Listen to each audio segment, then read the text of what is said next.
xin hi cái in nu ai hi pu hạt khát tiếng cá đa là tiếng cây mà van di ru san lem cái in nu cái hin cu phát sống xa cái này sung hin ai hu hin cô ca và xoay dính điên cần lên đi ai nếm cần haga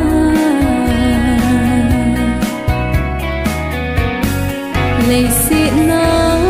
hiến ghen thấy riêng rộng lên cặp ba cái con cá thuần phát tiếng lên mil ta nghe lấy xin ghim na ho cái hin khu phát sống xa cái này sung hin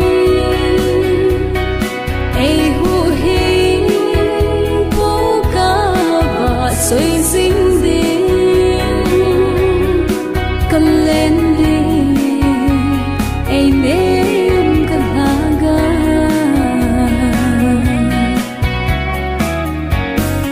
cái hin khu đâm lại phát sống xa hi pakai kin bonan mong zin ta nghe nay ngay đâm min ô cái khil na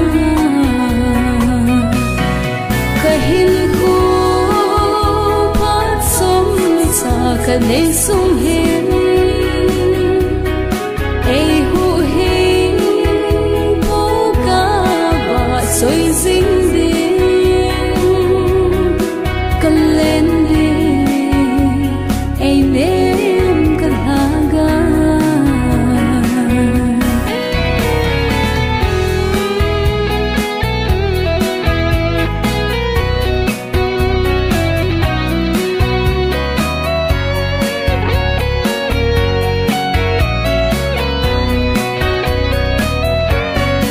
lấy xin na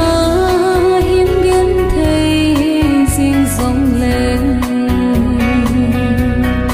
cặp ba cái con cá thuần phát tiếng lên mil ta nghe lấy xin ghim na ho cái hin khu phát sống xa cái này sung hin